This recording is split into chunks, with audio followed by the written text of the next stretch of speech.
this morning already before coming to be with you.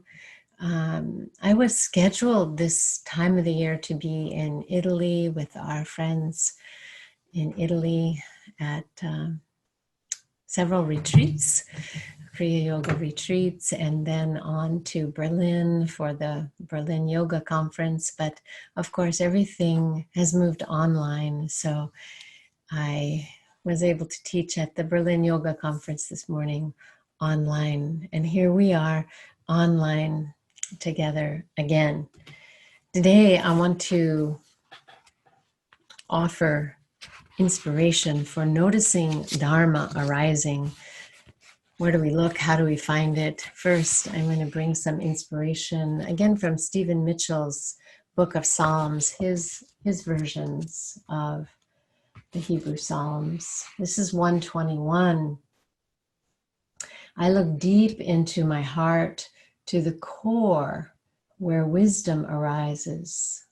I look deep into my heart to the core where wisdom arises.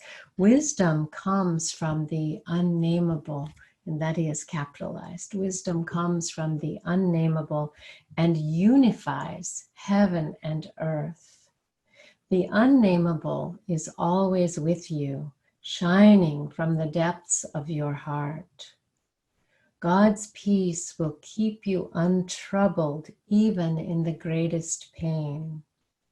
When you find spirit present within you, you find truth at every moment. It will guard you from all wrongdoing. It will guide your feet on the path. Psalm 121, Stephen Mitchell's version with a little editing by me. The focus for last week's satsang in our toolkit for Dharmic living was to pay attention to the stirrings of conscience, the presence of the still small voice of God speaking in our heart, the experience of the nudges of spirit within us that guides us to live in the highest way, to grow beyond our edges, our fears, our sense of limitation, and to do the right thing. So pay attention to those stirrings of spirit, listen for them, and see how to harmonize that divine inspiration with the power and presence of God that is our life. And the second tool that I want to offer today, it has to do with our ability to notice Dharma arising. And not only within us as this nudging of conscience, the still small voice of God within us, but around us as signs of awakening, revelations of truth and of love being expressed in our lives and in our world. Dharma, of course, is a comprehensive term, and it refers to the way of righteousness, the divine, the inherent divine order of life. And out of that divine order, the inherent support that is present for the well-being of all. So Dharma is what contributes to the well-being of all and facilitates harmony of life on our earth, on this planet. So those of us who practice yoga, who are on a path of spiritually conscious living, strive to live a dharmic life. Last week, I brought forth the verse from the Bhagavad Gita, the 4th chapter, verses 7 and 8. I'm going to bring it back again because it's about dharmic life and how Dharma arises. And this verse says, whenever Dharma declines, so you can translate, whenever this way of righteousness, whenever the good declines and the purpose of life is forgotten, I manifest myself on earth. This is the higher consciousness. I manifest myself on earth. I am born in every age to protect the good, to destroy evil, and to reestablish Dharma. So I want to read just a little bit this morning from this book called The Jewel of Abundance that I wrote, and it's been out for a little while now. If you haven't read it, of course, I recommend it. And this is about Dharma. The scriptures of many traditions offer the promise of an awakened world, and many indicate the return or appearance of an enlightened being to bring it forth. In the Vedic tradition, this divine descent of fully illumined consciousness into physical form is known as an avatar. While such an appearance is possible, what is more likely and more essential in our current era is for this illumined consciousness to be awakened in every heart to shine forth and uplift humanity. Today is the summer solstice, the brightest day of the year, longest day of the year, and it is also the day that has been declared by the United Nations as the International Day of Yoga. That was intentional for those two times to come together. When Paramahansa Yogananda, the guru of my guru, the teacher of my teacher, came to America in 1920, he came to bring Kriya Yoga to the West. And at that time, right there in the early 1920s, he predicted that there would come a time when yoga would be taught in schools and universities worldwide.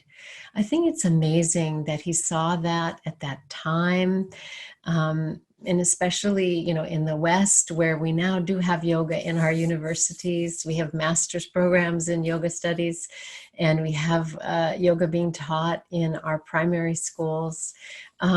It's so amazing, of course, that he saw that at a time when most Americans had not heard of yoga, and even those who had the wrong idea about it or were profoundly confused. So we're still clearing up some of that confusion today, but there is a more widespread global practice of yoga. Thus, Berlin this morning, California now. Mahavatar Babaji, who is the first in our lineage of gurus, of spiritual teachers, said, Kriya Yoga, the technique of God realization, will ultimately spread in all lands and aid in harmonizing the nations through man's personal transcendental perception of the infinite. Kriya Yoga, the scientific technique of God realization, will ultimately spread in all lands and aid in harmonizing the nations through man's personal transcendental perception of the infinite. And Yogananda ji noted in his autobiography the intention also that Babaji put forth for this lineage of Kriya Yoga. And he quotes in his book, to inspire nations to forsake wars, race hatreds, religious sectarianism, and the boomerang evils of materialism. Now, those are lofty goals. To inspire nations to forsake wars, to rid us of the evils of racism and sectarianism and materialism. So we have to ask, well, how can such a thing like yoga help that, change that? How does that really work? That seems to be such an astounding intention to put forth of the possibility for people practicing yoga.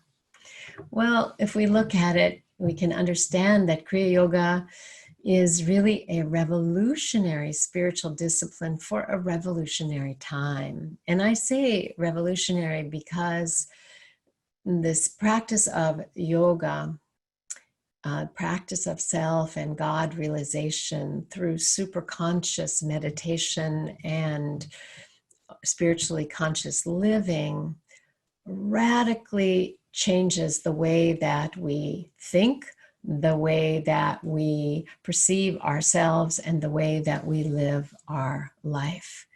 So it's really not it's not incorrect to say that yoga is revolutionary and that it can have such a revolutionary effect in our world. It leads us, as the prayer says, from the unreal to the real, from the confusion caused by ignorance to the clarity of spiritual truth, from the sorrows of wrong thinking and acting to the joys of living in harmony with the source. From the illusion of somehow thinking we're a separate self to the reality of knowing we are one with the one, living a divinely interconnected life, connected with one another, connected with Mother Earth, connected with the divine reality that is the life of our life and the breath of our breath.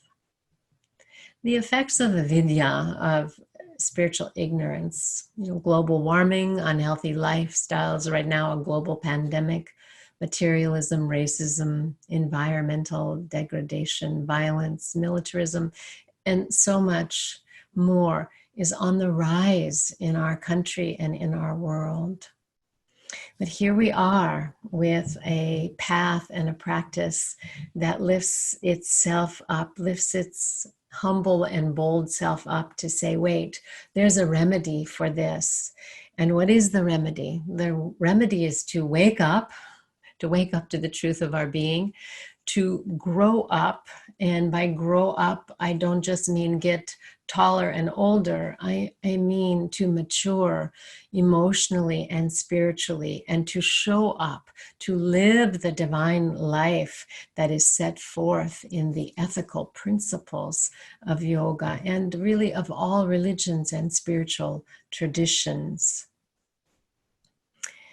So the process that we see in the world, the global transformation process, mirrors the process of spiritual awakening in our own lives. We come to the spiritual path when somehow Dharma declines in our own life, when we feel pulled this inherent urge, to be restored to wholeness, to know the truth and to live it. The same is true in our world. And we might look at the world and, despair at the violence and difficulties that are evident. But if we look more deeply, if we open our eyes and we look, we can see that the world itself is in its own awakening process. And old systems are dying away. Error-driven ways are being revealed for what they are. And love is demanding to be realized. Paramahansa Yogananda, who is such a great visionary, said, I believe a time will come when in greater understanding we shall have no boundaries anymore. We shall call the earth our country, and we shall, by a process of justice and international assembly, distribute unselfishly the goods of the world according to the needs of the people. That's a high vision, isn't it? But equality cannot be established by force, he said. It must come from the heart. We must start now with ourselves. We should try to be like the divine ones who have come on earth again and again to show us the way. By loving each other and keeping our understanding clear, as they taught and exemplified, peace can come. And he said, God is love. God's plan for creation can only be rooted in love. So we all have this divine destiny, to participate to participate in the plan for individual, global, planetary awakening, to be part of Dharma rising in our world and to see it, to rise up, to see it.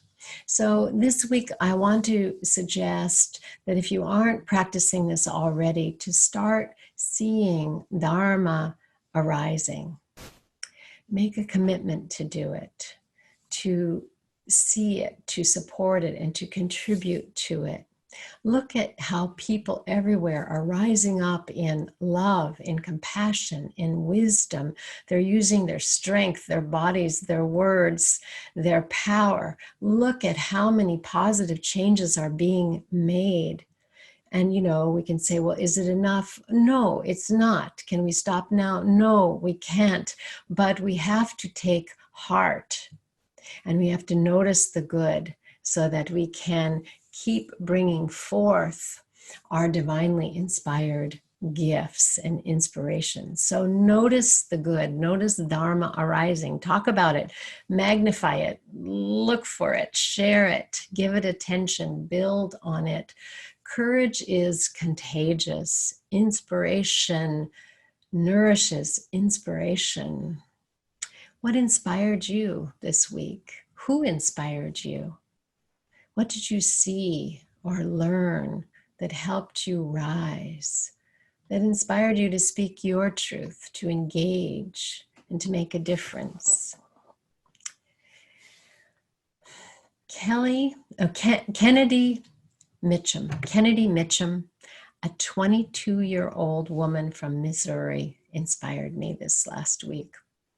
As a writer, a lover of words and language, I know how powerful words are and how much we rely on how words are defined, to shape our way of seeing the world and articulating our beliefs.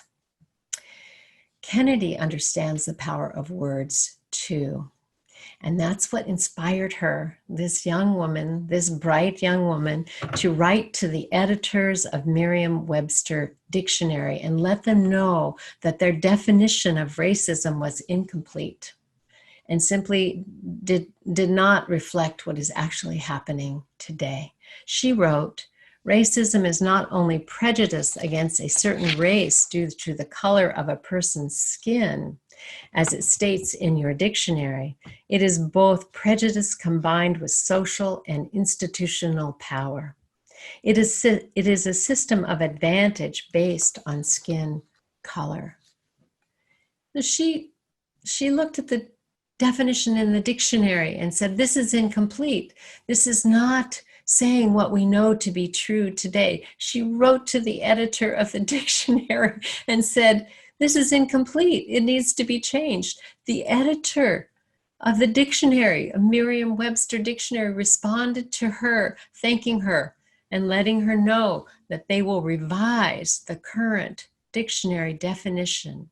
And they noted in the email they sent her that omitting any mention of the systemic aspects of racism does a disservice to all. And then they noted as well, which I thought was great, activism doesn't change the dictionary. Activism changes the language. So that was my inspiration for the week. And that's one of the places where I noticed Dharma arising. And there were many that I saw this week. Notice how Spirit is responding to your prayers and to those of people everywhere. We're living in a time of global spiritual awakening. And sometimes we wonder, with all the trouble, how it could possibly be so.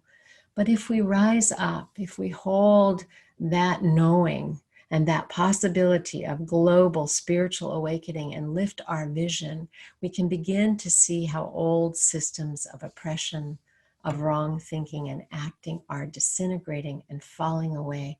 No one said it would be easy, but the teachings do say that now is the time for Dharma to arise, and we have everything we need to be part of it. Om.